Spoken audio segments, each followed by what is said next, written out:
They were called out for this, Janelle. They were Like called it out was for it. like, They were like, I got something for that ass. yes, they were literally called out for it. So they didn't Oh have my gosh. any shades for your skin type, my skin type, the brown skin type. And so, in response to that, they said, okay, we're going to create a darker shade. And the shade that they created is literally black.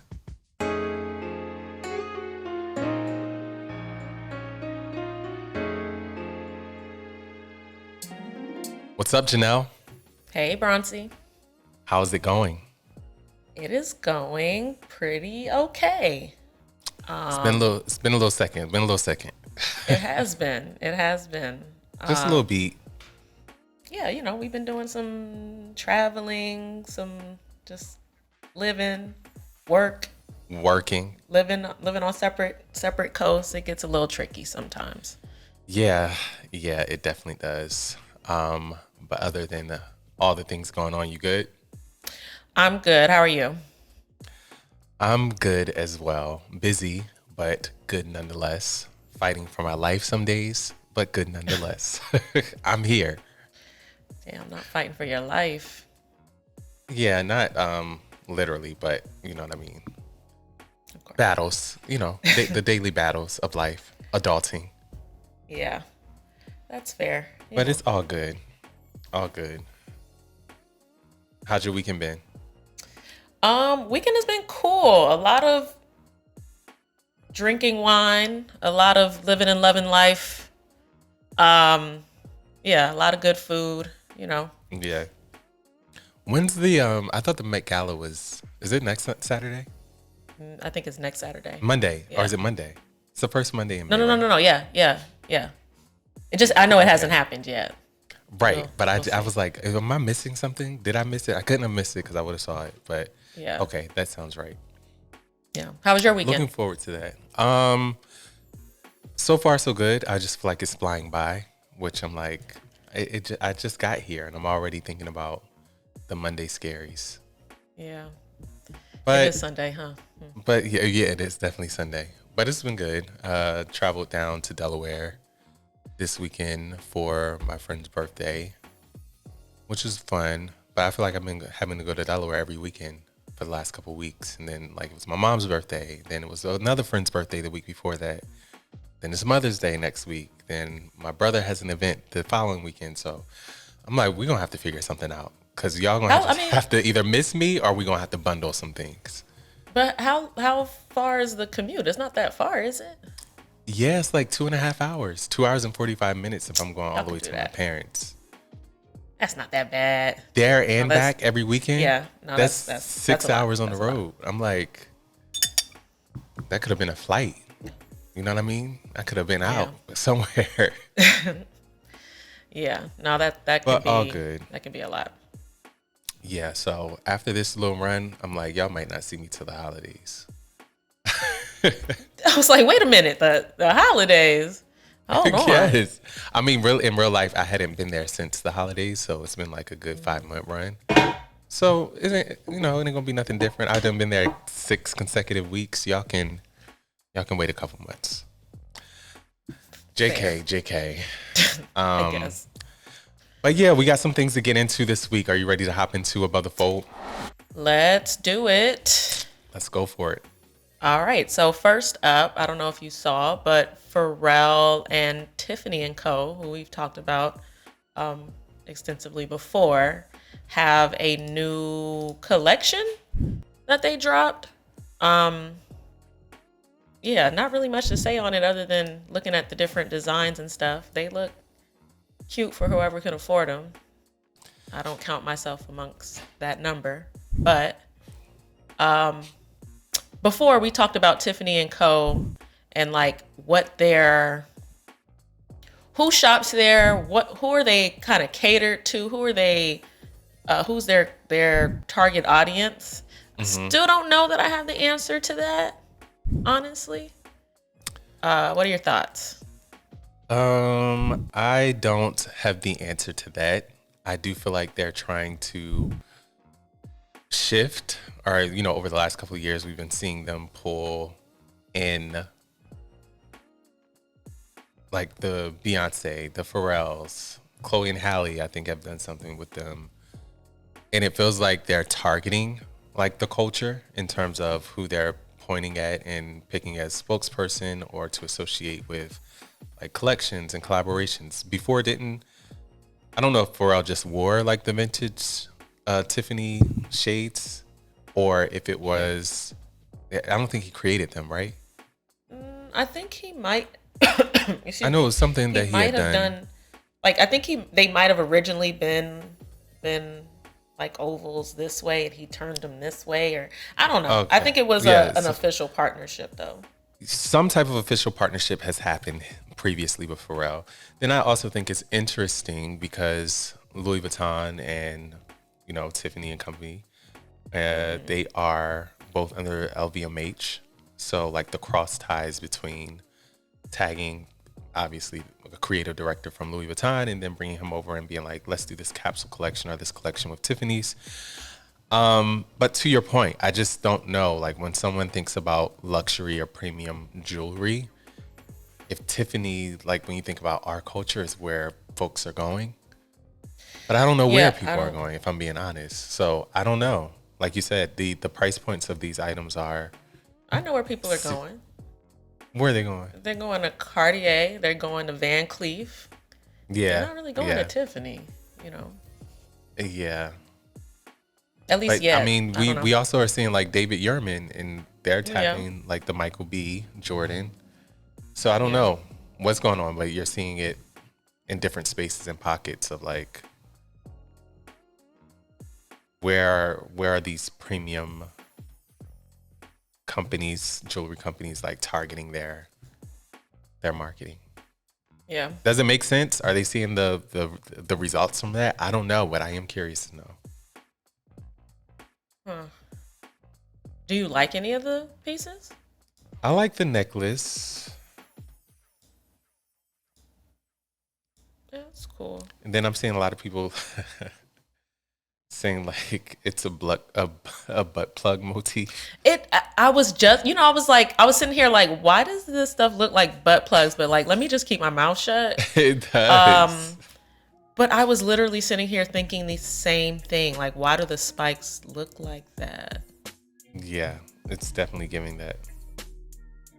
Huh. And I don't like the black. The only one I like the black on is like the bracelet where it has like 1 or 2 links that are gold. Yeah. Black. That's kind of cool. All right. Yeah. Well, shout out to Pharrell and his butt plug jewelry, I guess. Next, there's a Fiat put out a spot featuring Spike Lee and Giancarlo Esposito. Mm-hmm. He is the actor that was in, he was in a lot of Spike Lee joints. Do the Right Thing. He was in School Days. You might know him from Breaking Bad. But it was a cool spot. I like the callback to their relationship in a lot of those iconic Spike Lee movies, and the fact that he's half Italian, tying back to the Fiat brand. Yep. It was a cute spot. I liked it. I liked all, like you said, there was a story, there was a through line. I like who they selected for the story. And I like the way that they delivered it. So it's like pretty much he's trying to get Spike Lee to like things that are Italian. So he's taking them through all of these different experiences. And Spike Lee is like, do you have this like an American? Or like, nah, I'm not feeling that. And ultimately, the end result is him liking the new Fiat, the car, which is an electric car that they're introducing. And at the end of it, it's like, yeah, I like that. So I liked it. I thought it's a really good spot. Yeah. But you also can't convince me that Spike Lee already don't like a lot of luxury Italian stuff. But sure. I'll roll with it. Absolutely. I mean, you're saying that he doesn't like you can't convince me that he doesn't. I'm sure he does. Oh. I'm sure yeah. I'm sure his whole closet is probably Italian. Yeah. fashion and all that kind of stuff. Yeah, I agree. Cool. Jumping into some sports related topics. Right before the playoffs started, I believe ESPN put out a promo spot that featured kind of like the new or current stars of each team alongside the legends or kind of icons from that same team. It was a really cool spot. The way that they shot it, with and kind of slicing or splicing those clips together. So you see like Kobe dapping up LeBron, or you see Dwayne Wade standing next to Bam. And, it was some real cool, a really interesting way to promo the playoffs for sure. Yeah, I like it. It's showing like the longevity in the history of the NBA, and it's showing like in every generation there's those that are continuing to carry the torch, and it's like giving a nod to that, like you're saying, on the same teams where it's like it was these group or these couple of individuals, and then you'll see them dap each other up as if they're playing in the same game. But like you said, it's a motif or a montage of the two different eras. Yeah, it was really inspirational and aspirational. Sorry, Spodie's playing with a toy that No, you his good. Affleck toy that makes a lot of noise, and he came right up to the mic. All good. But yeah, it's a storytelling. This is storytelling and marketing that you like to see. Yeah. Yeah, it tugs on the heartstrings, even for the NBA guys. I like that. Yeah. When did this drop? Like a couple weeks ago? Yeah, around But I April didn't notice 20th. Michael Jordan is not in it.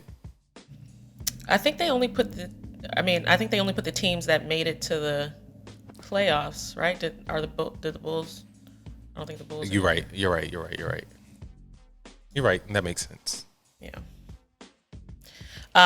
Staying on basketball though, Nike kind of released a teaser a while back that we might have talked about, maybe not, and then a spot today featuring Wemby, right? Like, did we talk about it before? We didn't talk about it. So, okay, so I mean, we talked about Wemby, but we talked about him in a different the Louis Vuitton stuff. Yeah. So a couple weeks, maybe a couple months now at this point back, Nike released this like very cryptic kind of film that was a crop circle that looked like an alien with two Nike checks, and it was kind of revealing Wemby's logo, his logo that'll be like on all of his Nike merch and all that kind of stuff. It was really cool. Crop circle.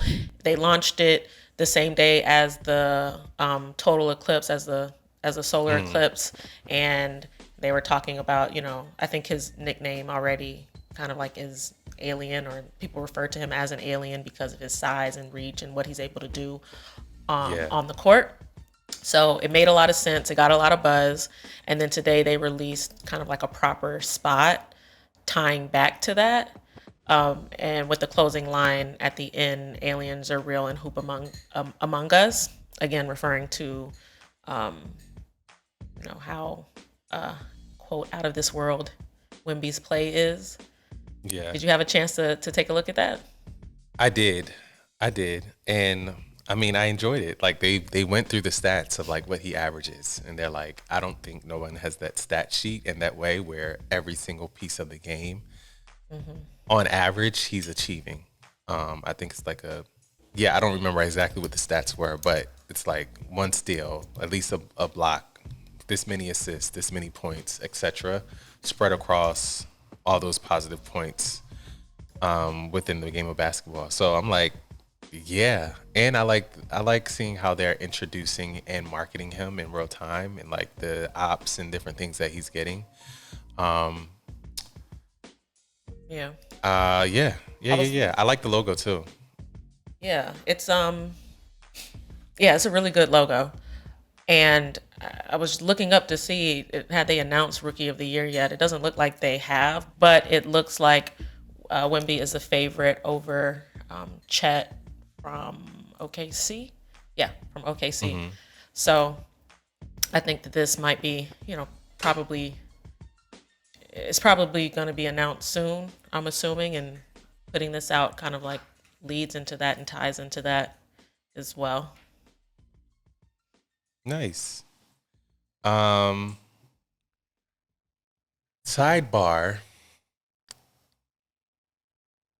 Well, wait, before I go to my sidebar, with this, so obviously, like Nike, I think it was back to our conversation where we've been talking about their roster of brand ambassadors, or Athletes. we call them athletes.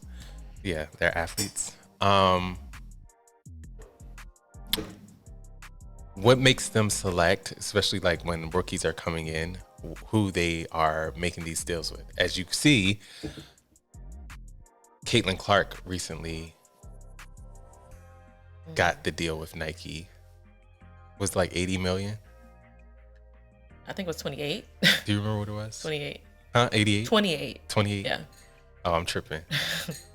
Anyway, millions of dollars. And then you also, like, what makes her get the deal? Is it because of her NIL and her coming in? Versus you have like players in the NBA that's been doing this and they don't have that type of deal.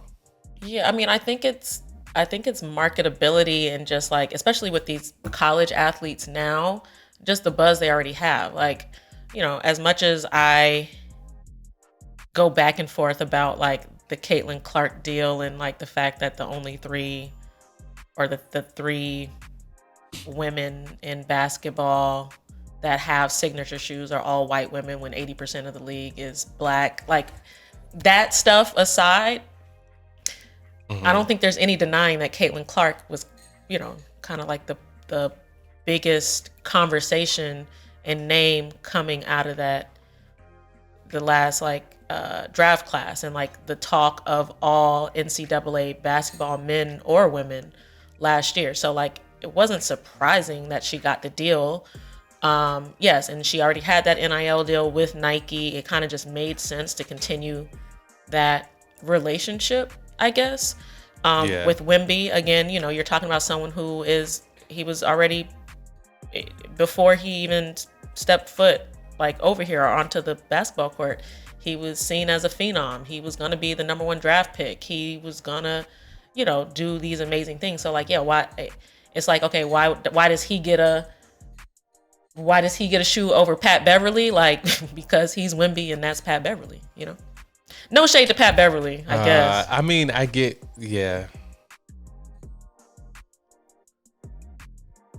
what you're saying, but do you feel like there are players in the WNBA that have put in the work? Oh, for sure. Got the stat sheet and all of that, and it's like, oh, later for them. Yeah, for sure. Like, clearly, when Nike goes into the boardroom and they're talking about like, okay, who are we gonna extend a deal to? Is it because it's like fresh faces that are coming in? Is it because of the buzz, like you're saying, they're generating from college, and ultimately they want that to carry over, and it's like, okay, we need to grab them? But it's no longer about just the stat sheet, is I guess what I'm saying.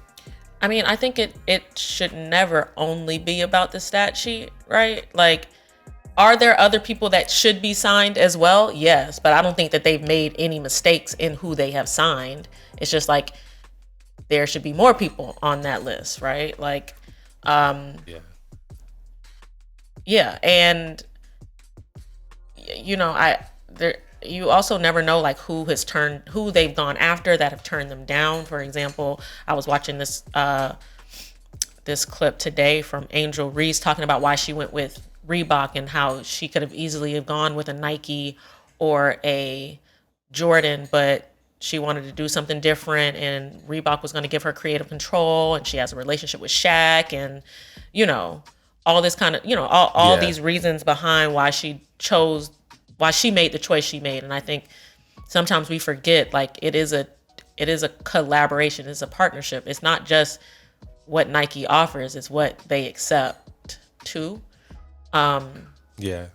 But to your earlier point, yes, there are existing women in the already currently in the WNBA that are, doing amazing, that deserve the same recognition, spot, opportunity. And then I think the other piece of it, and we talked about it before, when these brands are signing these athletes, I often think about like a Kawhi Leonard or like why a Tim Duncan. Like some people are more marketable than others. Some people are more charismatic. Some people you can put more on them to do and to carry like the brand or the product because they're just naturally a more marketable personality, So, I don't know. And again, I think that there still are women out there that are current WNBA players that fit that bill too, but not everybody does. Yeah. Yeah. I don't disagree with those things. Makes sense. Yeah. Well, speaking of personality and someone who can, kind of carry a product and has carried a product, it was reported that Deion Sanders and Nike were re-releasing the Air DT Max 96s, which was the shoe that they released, back when he was in his prime, no pun intended, and playing. But, I think now that he is at Colorado, which is a Nike school, whereas like before he was at Jackson State, which was, I don't know, maybe an Under Armour school. I can't remember. It kind of makes sense to continue that partnership, and because he is still the topic of a lot of conversation as it pertains to college athletics and stuff, it makes sense that they would re-release the shoe. It makes sense. Didn't they re-release? Maybe it was just like the Air Max 96. But I feel like they did a re-release of this shoe a couple years ago. Might not have been, maybe more than a couple years ago, like 2015. I don't remember 2016. Definitely the Air Max 96, but I don't know if it was like the DT Maxes or not. At any rate, I think 8 years is enough time to re-release another re-release, even if that is the case, especially given all of, like you said, what's happening with Deion and how he's the topic of conversation. But yeah, cute. Yeah. Makes sense. I think that's the longevity of sport, where it's like you never know where these athletes and these deals and partnerships will ultimately end up, and there's an opportunity to then reintroduce, reinvigorate like the products and things like that you have gone to market with, and there's a nostalgic feel to them, and we know we're in an era of nostalgia, so works out.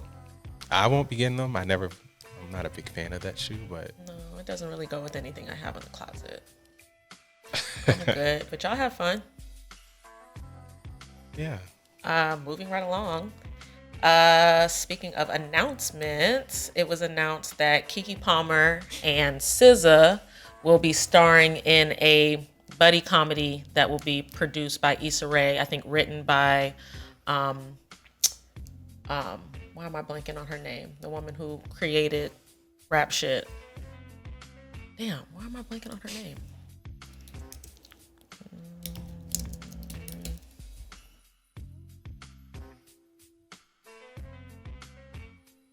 I can't find her name, but Lawrence Lamont? No, Sarita Singleton. Yes. But yeah, so they have a buddy comedy that will be produced by TriStar Pictures. I'm a fan of anything Issa Rae, honestly, or anything she kind of attached her name to. She hasn't failed us yet, to my knowledge. And I love to see a Keke Palmer and a SZA win. And SZA has acted in Issa Rae. I don't know if people remember this, but like SZA was in Insecure. Because remember how Weird. Yeah, you remember how like in the first, I think it was like the first 4, maybe 3 to 4 seasons of Insecure, they used to do the show within the show. And one season there was a show that they were all watching and that they would air like the full episode of at the end of like looking for Latoya, and SZA was Latoya. Yes. That was a good one because remember they had like the when they found Latoya and like her mom was Candy and her dad was I can't remember who her dad was. Yeah, for Martin. Cole for Martin or Cole, yeah. And then like her boyfriend was Ray J. Portia was there for some reason. That one was really fun. But yeah, so SZA has been in a Issa Rae production before, but I would like to see her kind of flex the acting chops and like get into that space if that's the space she wants to get into. But let's keep the music. Let's keep the music first. So like, not if it gets in the way of releasing. It's a lot of these, like you see a lot of these like music artists transition into actresses. Yeah. I mean, why not? Yeah, but I think like a part of the fear is you have some of those that transition and they don't ever go back to music. I mean, but whose fear is that? It's like, is it their fear or is it their fans' fear? Fans' fear. Okay. Their fans' fear. Like, I don't know if you've seen Luke James in them, the new season. I have thoughts on that show. I haven't watched the new season yet because I still got a lot to say about the first season. Did you see the first season? I did see the first season. Did we talk about this? You finished the first season? I don't know if I finished it. I actually...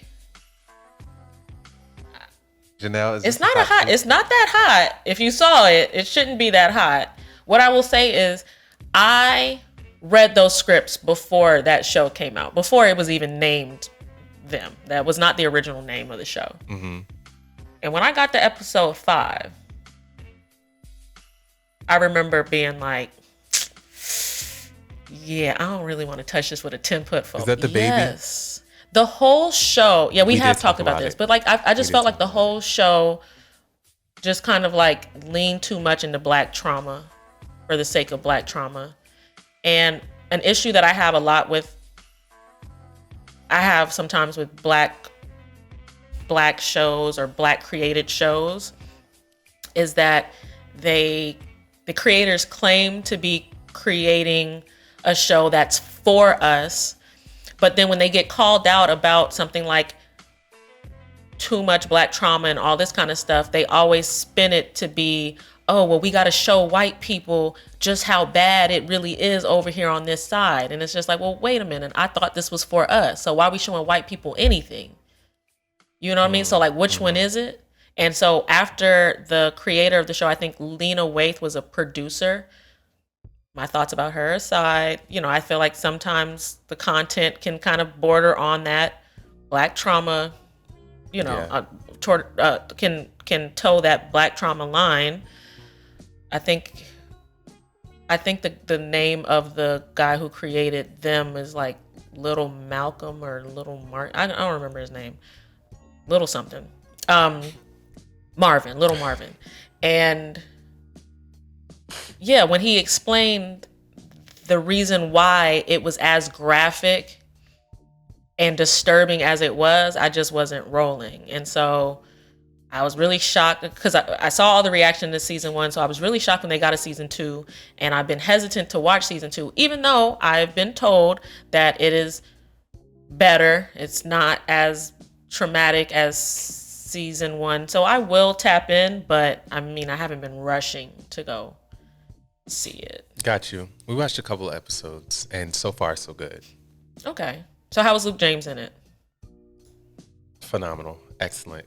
I think he just upped his ante in terms of establishing himself as an actor. Fair. Cool. From what I've seen so far. And so are you saying you were using him as an example of someone who has like now been acting a lot more and making less music? Yes. Okay. Just an example. And that's not to say that he's completely done with music, but I see him more in the acting spaces and less with music. But I'm sure music is still like a huge part of his overall deity and how he like expresses his art. Yeah. I don't think it's going away, but it'll be back. I think if anything, the acting will garner more fans for him. Mm-hmm. And when he pops out music again, it'll be a different experience with a different audience. Yeah, that makes sense. And I also feel like, when I think about Luke James in the music realm, I'm even before he was doing a lot of acting, I felt like his audience was like super, super niche. Like he's a very, very traditional like R&B artist.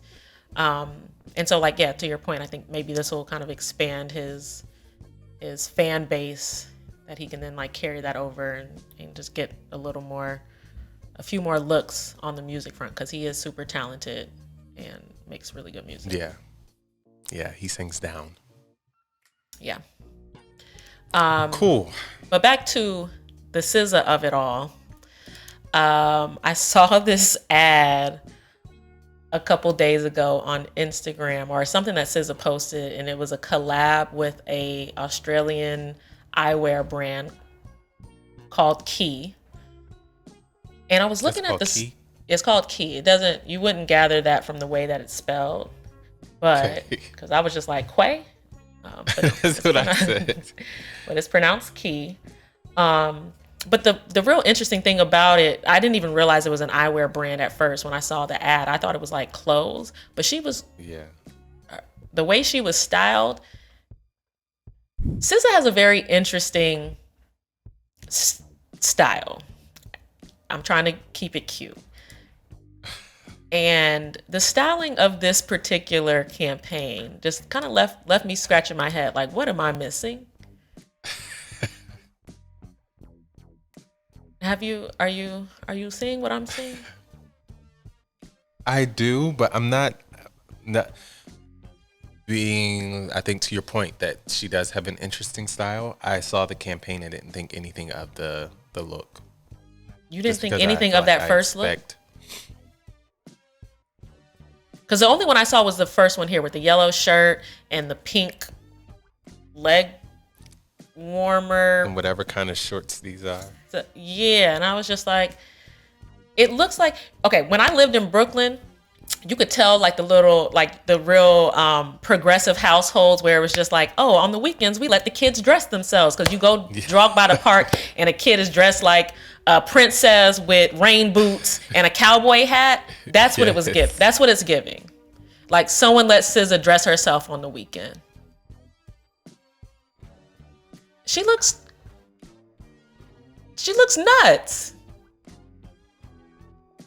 Okay, if she removed the little leg warmer things, would it be okay? Yeah, but the leg warmers are pink and furry, and she didn't remove them. So, yeah. Sure, if she took the whole shit off, she would look a whole lot better. Yeah. Yeah.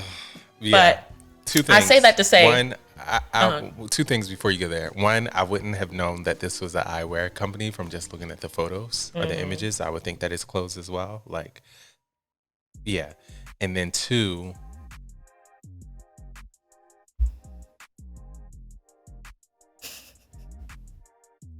yeah, because of SZA, I didn't think anything of the image, the clothing. Yeah. I don't know. I feel like I've been seeing a lot of people pointing out just like, y'all realize like SZA be looking kind of nuts sometimes, but I feel like there's a way that she can kind of parlay that into something with a brand or like a deep hop collab, or I don't know. Yeah, maybe that's what it is. Maybe that's just like the vein that she is in, like in terms of her outward expression with fashion. It's like, yeah, I'm like, as crazy as it is, I can see this being 100% intentional and like not. I'm sure it's intentional though. I'm 99% sure it's intentional. We'll see where it goes. Okay, we'll be keeping an eye on fashion. We're on Fashion Watch with SZA, which is a crazy sentence. Okay, next thing on the agenda, you're gonna have to explain this one to me. You sent me this post on IG, and it looks like there's a makeup company, a makeup brand called Youthforia that put out a shade of foundation that's like black, and they are getting some backlash because people are saying that the shade resembles blackface paint. Yeah. What is this? Absolutely. Explain. So what happened, this brand, Youthforia, they had been called out for not having a diverse shade of foundation. They were called out for this, Janelle. They were called out for it. They were like, I got something for that ass. Yes, they were literally called out for it. So they didn't have any shades for your skin type, my skin type, the brown skin type. And so in response to that, they said, okay, we're going to create a darker shade. And the shade that they created is literally black. So creator Gloria went online and she said, y'all, this is unacceptable. I'm actually going to show y'all blackface paint and this foundation on my face, and it's literally the same hue. No one is literally the color black, and this is what they came up with and presented as, here's your diverse shade. And thought, I don't know, did they literally think this is okay, or was the goal to get like even more outrage? You know me, I'm always, I always think it's done intentionally. I'm just like, y'all think y'all slick. I'm trying to see where I've never heard of this company before. Like, where are they from? Yeah, so I don't know. Like, they got funding from Shark Tank, I believe, back in 2021. They got a $400K investment from Mark Cuban. Not the same Shark Tank that didn't fund, what's it called? Lip Bar. Do you remember that backlash? Yeah. And they told that girl that her makeup looked like they had put lipstick on a roach or something like that. Okay, I digress. Oh no. Yes, they did. I can't remember which one of them said that. I don't think it was Mark Cuban, but maybe it was. This is what's happened with these people. Okay.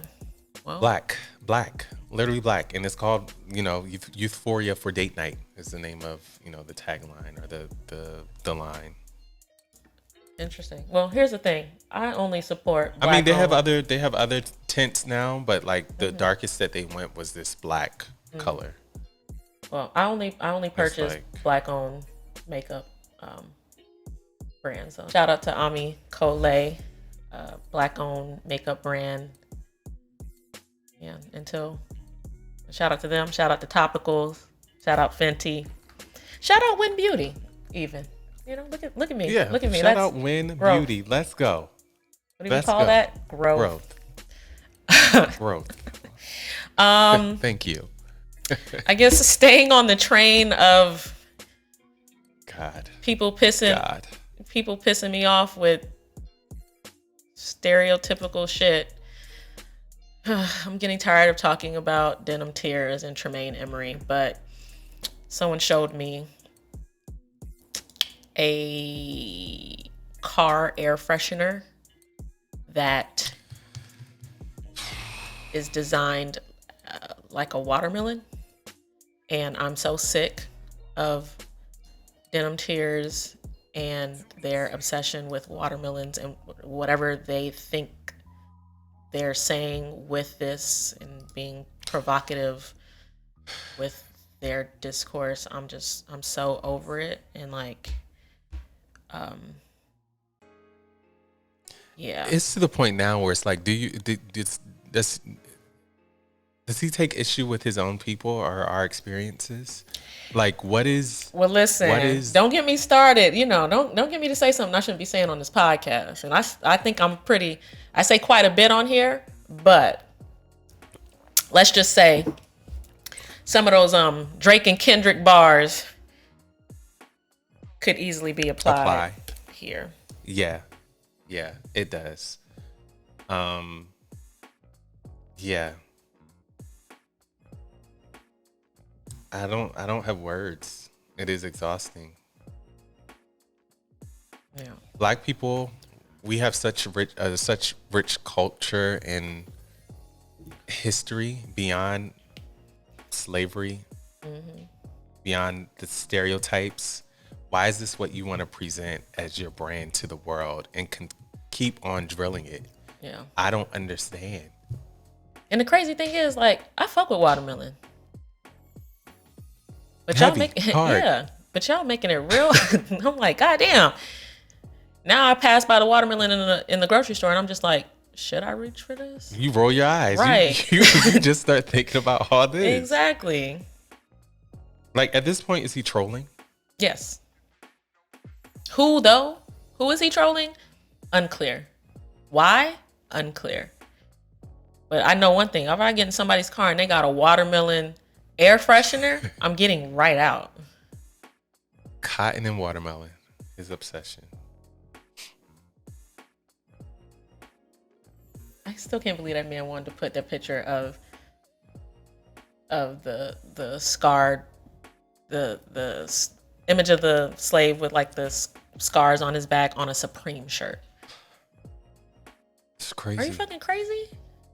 That's crazy. What are we gonna do next though? Like, we gonna do like a fried chicken sneaker or something? Listen, don't give him any ideas. Don't give him any ideas. That's crazy. Oh my gosh. Wow. Anyway, I think we would be remiss to not talk about the thing that has been, all the talk of the past couple weeks, let alone the past 48 hours, right? And that is the Drake and Kendrick beef. To be honest, I'm struggling to keep up. Kendrick released something. I'm not struggling. I don't know what's going on. I know, first of all, it feels like there's lots of diss tracks happening or diss things happening. I know Chris Brown was doing something. Yeah. Who's that? Quavo. Oh, that doesn't matter. No, nobody But cares. everybody has seemingly, didn't J. Cole have a diss track? Yeah, and then he apologized. He took it back and he went about his business, Okay. Who was his diss track to? Kendrick. But I would just say in the past like 48 hours, I feel like it was Kendrick dropped something and then Drake dropped something and was crashing the Good Kid, Mad City car, and then Kendrick was calling him a pedophile and saying he had kids he wasn't claiming. He has an 11-year-old daughter, and Drake was like, but you beat your wife and you won't marry her, and maybe one of those kids isn't yours. It's just getting a little, I'm like, I can't keep up. Like, y'all tell me when it's over. This is a That's lot. not Whatever true. I happened to can't the keep days up. of- I've been listening to all the diss tracks. Okay, you have been keeping. But I can't. I'm like, wait, who? When did he say that? Was that in the first diss track or the third diss track? Wait, who is he talking Right. about here? And it's just, I need like a web tree web- to yeah. understand the order of events. Yeah. I don't know what's happening. I'll have to go back and do my own research. I haven't listened to anything except for the clips that have been posted online. And then you got the internet detectives who like just be making shit up. Oh, do you get the Don't you love them? significance? Like somebody wrote, so Kendrick had a line in this last song that said something about like you trying to strike a chord and that chord is A minor, like talking about the fact that Drake likes underage women, whatever. And then someone was like, and then it's crazy because the song is in A minor. And then someone was like, actually the song is not in A minor. Like y'all reaching, like just enjoy the shit and move Just say on. anything. Yeah, but I'm like, the Yeah. people who are just diving too deep into it, and it's just I'm getting exhausted, and I'm this close to checking out. This close. Well, I haven't checked in, so please keep me updated on all the things. So Well, it that I'm sounds like at you least should check aware. in then if you want to be updated. Just listen to the damn tracks. We'll see. Okay. I did see the clip of the guy, the intro to Kendrick's with the little bells, and the guy was with the little. Did you see that clip on Twitter? No. What are you talking about? I gotta send it to you. Okay. Oh, the other thing I will say though, this last track that Kendrick put out, it's a very danceable track, and I've never really thought about how having a diss track that you can like play in the club, which I think Like That was kind of like really, really puts you at an advantage. Yeah. So all the memes, like I would say, I don't think anybody would argue that Drake is like the king of the internet. He knows how to work the internet, work the jokes, the memes, all this kind of stuff. But the stuff that I've seen, the clips, the dance clips and all that kind of stuff that I've seen of people dancing to this diss track, and then the memes that people have like taken. Remember like that clip about from that kid show Hip Hop Harry with the kids dancing with the hip hop bear? I'll send it to you. It was viral like eons ago, but people have been like applying that track to clips like that. Oh yeah, I do know. Okay. You know, all that kind of stuff. And I'm like, damn, I don't know how Drake comes back from this one. Because once you get the people in on the joke, you're done. You're done. Done. KO'd. Yeah. We'll see. I mean, Drake is creating a lot of enemies for himself, but it'll pass over. Yeah, it's Drake. He'll be fine. Anyway, anything else on that? No. That's it. Cool.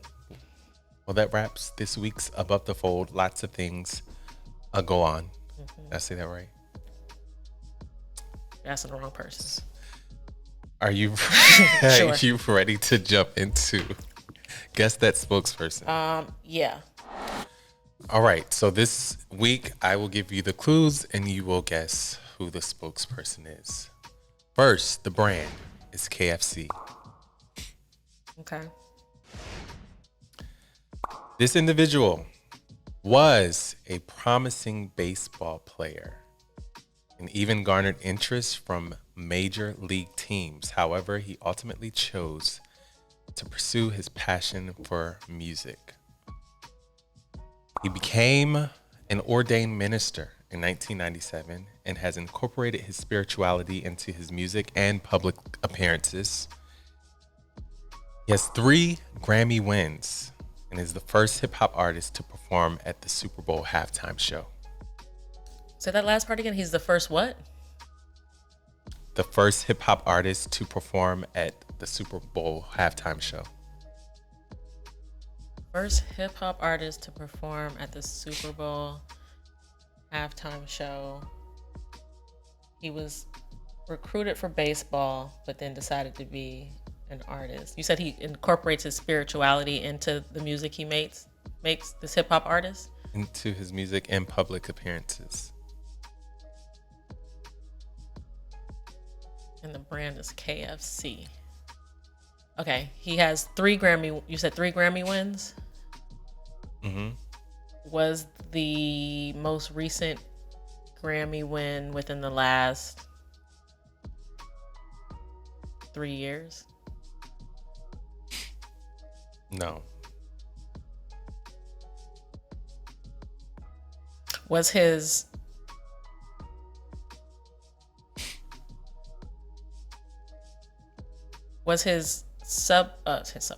Super Bowl performance along with another Black artist? Oh, that's a good question.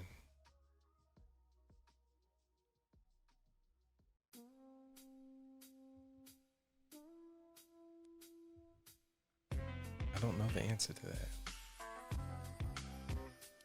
You remember his Super Bowl performance? No. Oh shit. Okay. One more question.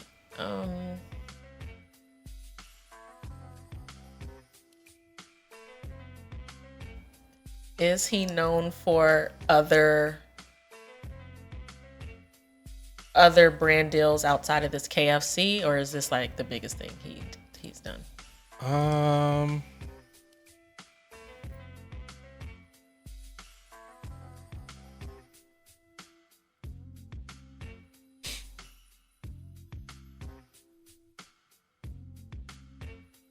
Yeah, he's done other things. I mean, and if it's not him that is appeared, his music definitely has appeared. Well, I mean, who hasn't had music appear? I mean, like hit was he like the face of something else? He's done other things, yes. Not like, yeah, he has. And what did he do in 97? Based on your clues, what happened in 1997? Became an ordained minister.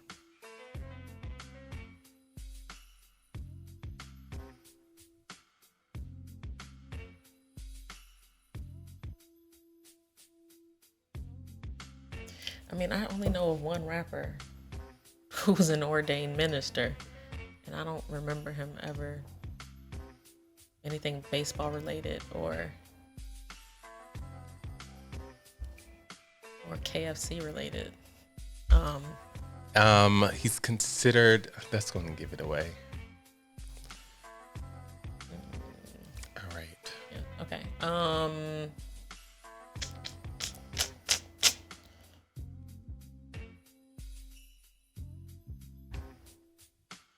Is it Mace?